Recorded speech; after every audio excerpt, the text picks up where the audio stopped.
Hello everyone, स्वागत करते हैं आप अपने यूट्यूब चैनल कोड करने पर। आज सोल्व करेंगे जीएफजी की प्रॉब्लम ऑफ द डे।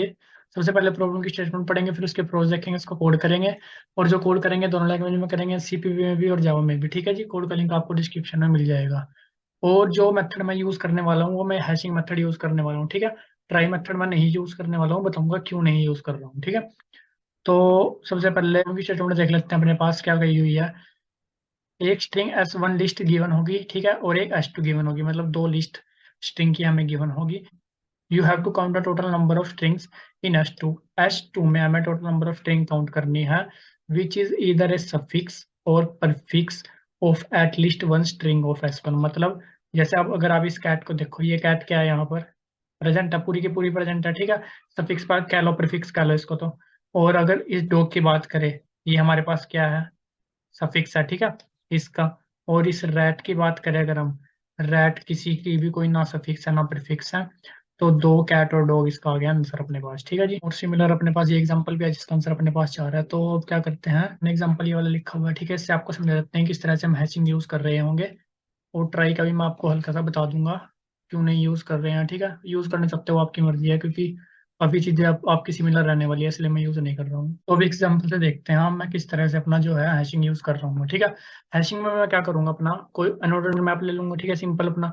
उसमें मैं क्या करूंगा, हर एक स्ट्रिंग जो S1 में एग्जिस्ट करती है उसकी सफिक्स और प्रीफिक्स सारी स्टोर कर लूंगा। ठीक है, तो मैं क्या करने वाला हूँ, अगर मैं आपको यहाँ पर दिखाऊं, मैंने अपना एक मैप ले लिया मान लीजिए। ठीक है, क्योंकि हमें S2 की हर एक स्ट्रिंग को S1 की हर एक स्ट्रिंग के साथ मैच करना है, किसी की सफिक्स या प्रीफिक्स है या नहीं S2 की स्ट्रिंग। ठीक है, सिंपल काम ये करना है, क्योंकि अगर हम उसकी सारी सफिक्स और प्रीफिक्स स्टोर कर ले, फिर इसके साथ मैच कर ले, तो हमारा काम इजी बन जाएगा। ठीक है, तो अगर मैं इसकी बात करूँ, कैट के लिए मैं क्या करने वाला हूँ, सी स्टोर करने वाला हूँ यहाँ पर, सी ए स्टोर करने वाला हूँ। ठीक है, साथ के साथ CAT स्टोर करने वाला, ये हुई मेरे पास सारी इसकी सब प्रीफिक्स। ठीक है, और अगर सफिक्स की बात करूँ तो मैं किस तरह से करने वाला हूँ, पीछे से ट्रेवर्स करते हुए टी, फिर AT, फिर CAT। ठीक है, तो मतलब साथ में टी आ जाएगा, AT आ जाएगा। ठीक है, और CAT मेरे पास ऑलरेडी एग्जिस्ट करता है। ठीक है, कैट का काम पूरा हुआ। सेम काम मैं इसके लिए कर रहा हूँ। अगर मैं इसकी प्रीफिक्स की बात करूँ, मेरे पास क्या क्या बन सकती है, सी, जो मेरे पास ऑलरेडी एग्जिस्ट करती है तो दोबारा स्टोर करने की जरूरत नहीं है। CA भी मेरे पास एग्जिस्ट करती है, CAT भी एग्जिस्ट करती है, फिर उससे आगे CATA। ठीक है, मतलब CATA।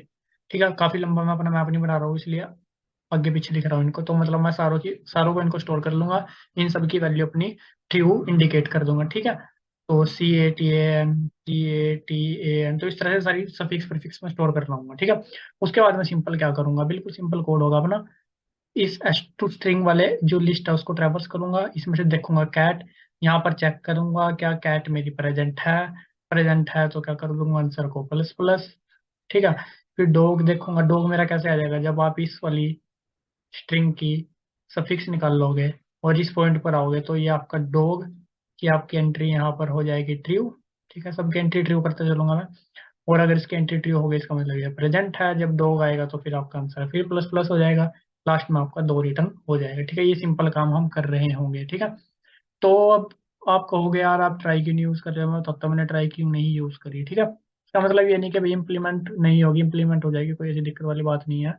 मेन पंगा ये है, देखो, अगर मैं टाइम कॉम्प्लेक्सिटी की बात करूँ, ठीक है, अगर आप इस स्ट्रिंग को देखो, इस स्ट्रिंग को देखो, इसमें से जिसकी भी मैक्सिमम लेंथ है, ठीक है, सबसे पहले तो उसे ट्रैवर्स करना पड़ेगा हमें। ठीक है, मान लेते हैं हम maximum of length of S1, length of S2। ठीक है, नंबर 2 पॉइंट क्या था आपके पास, हर एक स्ट्रिंग को आप ट्रैवर्स कर रहे हो कैसे, सी, फिर CA, फिर CAT। मतलब इस लिस्ट के अंदर भी जो स्ट्रिंग प्रेजेंट है उसको भी आप कंप्लीट कंप्लीट ट्रैवर्स कर रहे हो। ठीक है, और अगर मैं आपको यहाँ पर दिखाऊं, उसकी हमारी जो मैक्सिमम लेंथ वो कितनी हो सकती है, वो हो सकती है मेरे पास 25। ठीक है, अगर वो 25 हो सकती है, इसका मतलब आप जो भी इनमें से मैक्सिमम लेंथ आ रही है, ठीक है, मान लेते हैं वो मैक्सिमम लेंथ मेरी किसकी आ रही है, वो मैक्सिमम लेंथ मेरी S1 की आ रही है। ठीक है, अब S1 के आप हर एक करेक्टर को भी ट्रैवर्स कर रहे हो, अब आप हर एक करेक्टर को ट्रैवर्स कर रहे हो, आपके पास टोटल करेक्टर कितने हैं, 25 हो सकते हैं मैक्सिमम हर एक स्ट्रिंग के आपके करेक्टर। ठीक है, तो मतलब अगर मेरी मैक्सिमम लेंथ S1 की है, तो मेरी टाइम कॉम्प्लेक्सिटी कुछ लेंथ ऑफ S1, मतलब जितनी उसके अंदर स्ट्रिंग प्रेजेंट है, और उनको पूरी की पूरी ट्रैवर्स करना। ठीक है, एक बार फिक्स के लिए, एक बार प्रीफिक्स के लिए, और दो लेने की जरूरत नहीं है। और ये भी हमारा क्या है, कांस्टेंट है, तो मतलब S1 को भी पूरी ट्रेवर्स करने के लिए मेरी length of S1 he approximate मेरी टाइम कॉम्प्लेक्सिटी लगेगी। तो ओवरऑल मेरी टाइम कॉम्प्लेक्सिटी क्या लगेगी, maximum of length of S1 और S2, ठीक है। और यहाँ पर भी मेरे पास वो ही दी हुई है। और स्पेस क्या कहा हुआ है, O ऑफ 1, ठीक है। O ऑफ 1 में फिर वही बात आती है कि नहीं हो सकता, स्पेस आपका यूज होगा ही होगा कि, ठीक है, क्योंकि आप यहाँ पर भी, अगर मैं इस मेथड की बात करूँ, आप हैश मैप यूज कर रहे हो। दूसरे मेथड की अगर मैं ट्राई की बात करूँ, ट्राई में कुछ किस तरह से होगा, ठीक है। क्या डिफरेंस है हैश मैप और ट्राई वाले मेथड में? डिफरेंस ये है, अगर मैं इसी एग्जाम्पल की अपनी बात करूँ, ट्राई में कैसे इंप्लीमेंट होगा, ठीक है, कैट कुछ इस तरह से इंप्लीमेंट हो जाएगा, ठीक है। उसके बाद जब इसकी बारी आएगी दूसरी स्ट्रिंग की, कैट यही वाला यूज हो जाएगा। उसके बाद ए, फिर ए के नीचे एन, एन के नीचे डी, फिर डी के नीचे डी, फिर उसके नीचे ओ, फिर उसके नीचे जी। दो लग जाएगा। लो एन की बात करो तो लो एन कैसे इंप्लीमेंट होगा, एल, फिर आई, फिर ओ, फिर एन, ठीक है। लो एन कुछ इस तरह से इंप्लीमेंट होगा। तो मतलब जितने करेक्टर है वो तो मेरा स्पेस यूज होने ही वाला है ट्राई में भी, ठीक है। और अगर ट्राई की मैं आपको एक और बात बताऊं, अब जैसे ही आपका कैट आएगा ना, तो आप ट्राई में क्या करोगे, ट्राई में आप क्या करोगे, सबसे पहले सी के लिए एक 26 का अपना एरे बनाओगे, ठीक है। मान लीजिए सी की पोजीशन ये है, फिर आया आपका ए, फिर सी के नीचे आप 26 का एक एरे लगाओगे, ठीक है। सिमिलर मान लीजिए आपकी कोई स्ट्रिंग ए से शुरू हो जाती है, ए के नीचे आप 26 का एरे लगाओगे। सिमिलरली आपकी कोई स्ट्रिंग मान लीजिए जेड से शुरू हो जाती है, उसके नीचे आप 26 का एक एरे लगाओगे, ठीक है। तो मतलब सबसे पहला आपका ऊपर 26 करेक्टर हो सकता है, तो 26 तो वो हुआ, प्लस आप नीचे क्या करोगे, हर एक 26 करेक्टर के लिए 26 का अपना नीचे उसके क्या लगाओगे, एक टाइप डाटा स्ट्रक्चर दोबारा लगाओगे, ठीक है।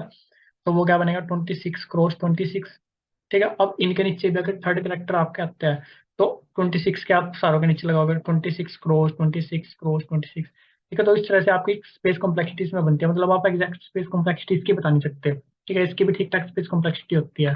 और अगर मैं इसकी बात करूँ, इस वाले की, तो इसकी मेरी स्पेस कॉम्प्लेक्सिटी कितनी रहने वाली है, ठीक है। अगर मैं इस कैट के लिए बात करूँ, ठीक है, इस कैट के लिए मैं क्या क्या कर रहा हूँ, अगर मैं खाली प्रीफिक्स की बात करूँ, क्योंकि प्रीफिक्स सफिक्स दोनों सिमिलर अपने क्या ले रहे होंगे, ठीक है, वो बस 2 से मल्टीप्लाई करके आ जाएगा। कैट के लिए मेरा क्या हो रहा है, सी, सी ए टी, ठीक है।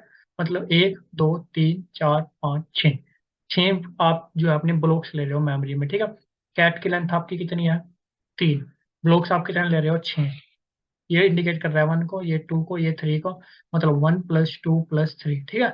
अगर कोई 4 लेंथ का हो तो उसके लिए आप क्या लोगे, 1 + 2 + 3 + 4, ठीक है। तो मतलब अगर मैं आपको कहूँ तो आप कुछ सीरीज का सम जो कर रहे हो उतने ब्लॉक यूज कर रहे होंगे, ठीक है। और सम ऑफ सीरीज मेरा क्या होता है, n क्रॉस n + 1/2। यहाँ पर ये n क्या है, n इंडिकेट कर रहा है लेंथ, लेंथ मेरे पास क्या होगी। और यहाँ से अगर मैं कहूँ पहले, तो आपका n² का अप्रोक्सीमेट आएगा, लेकिन जो लेंथ है स्ट्रिंग की वो आपकी 25 तक होगी।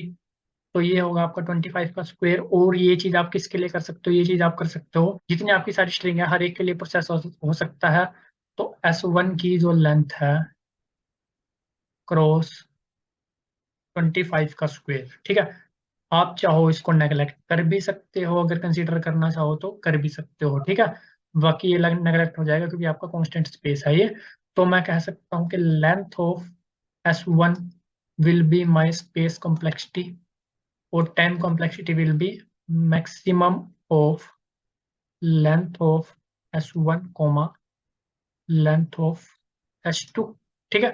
तो ये हुआ अपना टाइम और स्पेस कॉम्प्लेक्सिटी। अब क्या करते हैं, जो मैंने आपको मेथड बताया इसी को मैं कोड कर लेता हूँ। मेरे को सिंपल क्या करना है, एक मैप बनाना है जो स्ट्रिंग का और बुल का बनेगा, कोई स्ट्रिंग एग्जिस्ट करती है या नहीं एग्जिस्ट करती है, इसमें से क्या करना है, हर एक स्ट्रिंग को उठाना है, उसके प्रीफिक्स सफिक्स को उठाना है, उसके एंट्री मैप में करते चले जाना है, ठीक है। तो इस चीज को यहाँ पर आके कोड कर लेते हैं। सबसे पहले यहाँ पर अनरोल्ड मैप ले लेते हैं, ठीक है। वो होगा मेरा स्ट्रिंग कॉमा बुल का, ठीक है। यहाँ पे ले लेता हूँ मैं अब क्या करता हूँ मैं, हर एक स्ट्रिंग उठाता हूँ किसमें से, S1 में से। उठा लीजिए, जैसे cat, cat and dog, lion, हर एक स्ट्रिंग आ जाएगी। अब उसका भी हर एक कैरेक्टर उठाना है मेरे को, ठीक है। तो मैं सबसे पहले यहाँ पे क्या ले लेता हूँ, एक टेम्प स्ट्रिंग ले लेता हूँ नल से, ठीक है। एक तो पहले प्रीफिक्स ले लेता हूँ मैं, प्रीफिक्स मेरी कहाँ से चलेगी, स्टार्टिंग से, ठीक है। टेम्प में हर एक कैरेक्टर जो भी आएगा वो प्लस कर दूंगा। जैसे कैट में सी आएगा, पहले टेम्प में सी आ जाएगा, फिर टेम्प में क्या आ जाएगा, CA आ जाएगा, फिर CAT आ जाएगा, ठीक है। और उसकी एंट्री में क्या कर दूंगा, अपनी मैप में व्यू कर दूंगा, ठीक है। सिमिलर काम मैं किसके लिए कर लूंगा, सिमिलर काम मेरा हो जाएगा अपना सफिक्स के लिए, ठीक है। टेम्प को आके यहाँ पर मैं दोबारा नल कर दूंगा। अब ये सफिक्स के लिए चलानी है तो पीछे से चलने वाली है ये, ठीक है। तो क्या करते हैं हम, इसको पीछे से चला लेंगे, ठीक है। अब देखो एक और चीज, यहाँ पर जब आप सफिक्स निकाल लोगे ना, अब जो ये हमारी फॉर लूप चल रही है, ये कैसे चल रही है, जैसे मान लीजिए कैट है, सबसे पहले आप टी में आए, टेम्प में क्या आ गया, टी। उसके बाद टेम्प में आप ए प्लस कर दे रहे हो, ए, फिर सी प्लस कर दे रहे हो, सी, सी, ठीक है। लेकिन एक्चुअल में कैसे आना चाहिए ये, टी तो ठीक है, जैसे ए आएगा तो टी ए नहीं आना चाहिए, ए टी आना चाहिए। मतलब जो ए प्लस होना चाहिए वो टी के फ्रंट में होना चाहिए, फिर जो सी प्लस होना चाहिए वो ए के फ्रंट में होना चाहिए, ठीक है। तो मतलब यहाँ पर आपको क्या करना है, टेम्प इक्वल टू कैरेक्टर जो प्लस होना चाहिए वो इसके फ्रंट में होना चाहिए, ठीक है। और फिर इसकी एंट्री भी प्लस कर दी, बस ये सिंपल काम, सारी एंट्री अपने पास होगी सफिक्स की प्रीफिक्स की। उसके बाद क्या कर लिए, हर एक स्ट्रिंग S2 में से उठा ली, ठीक है। अगर मैप में उसकी एंट्री है तो आंसर को प्लस प्लस कर दिया, यहाँ पर मैं अपना आंसर ले लेता हूँ 0 से, ठीक है। लास्ट में रिटर्न कर दिया आंसर को। एक बार इसको आपको चला कर दिखा देता हूँ मैं, ठीक है, कोई दिक्कत वाली बात नहीं है। और ट्राई और हैशिंग की दोनों की टाइम कॉम्प्लेक्सिटी तो बिल्कुल सेम है, ठीक है, कोई दिक्कत वाली बात नहीं है उसमें। दिक्कत देख लेते हैं इसमें कहाँ आ रही है। यहाँ पर मेरा सेमीकोलन आएगा, ठीक है। अब चलाता हूँ इसको, नहीं चल रहा है, सबमिट करके भी आपको दिखा देता हूँ एक बार, ठीक है। बस जो थोड़ा बहुत फर्क है वो अपना स्पेस कॉम्प्लेक्सिटी का फर्क आता है, ठीक है जी। वो अपना सबमिट, अब मैं सेम पैटर्न में जावा कोड भी लिखा हुआ है आपको दिखा देता हूँ एक बार, ठीक है जी। ये रहा अपना जावा कोड। तो यहाँ पर देखो मैंने अपना मैप ले लिया स्ट्रिंग का और बुल का, ठीक है। हर एक स्ट्रिंग उठा ली अपनी किस में से, S1 में से, उसकी प्रीफिक्स उसकी सफिक्स के लिए चला ली। यहाँ पर स्ट्रिंग बिल्डर बना लिया, ठीक है, ताकि हमारी स्ट्रिंग में कोई भी कैरेक्टर पैन करना आसान हो, ठीक है। वरना अगर सिंपल स्ट्रिंग लोगे तो आपको वो कंप्लीट स्ट्रिंग दोबारा हर बार बनाता है, दोबारा हर बार बनाता है, ठीक है। तो वो आपका एरर दे सकता है, किसी प्रकार का टाइम लिमिट का एरर आ सकता है उसमें। तो उसी के लिए मैंने यहाँ पर अपनी स्ट्रिंग बिल्डर बनाई है, जिससे काम अपना आसान होगा, ठीक है। यहाँ पर सिंपल अपेंड कर दिया हर एक करेक्टर, उसके एंट्री मैप में कर दी। यहाँ पर सिंपल हर एक करेक्टर इंसर्ट कर दिया, कहाँ पे, फ्रंट में, ठीक है, जैसे मैंने आपको कैट के केस में बताया था। और उसके बाद S2 में से हर एक स्ट्रिंग उठा के चेक कर लिया, अगर मैप में प्रेजेंट है तो आंसर प्लस प्लस कर दिया, ठीक है। लास्ट में अपना आंसर को रिटर्न कर दिया। इसको भी मैं आपको सबमिट करके दिखा देता हूँ एक बार।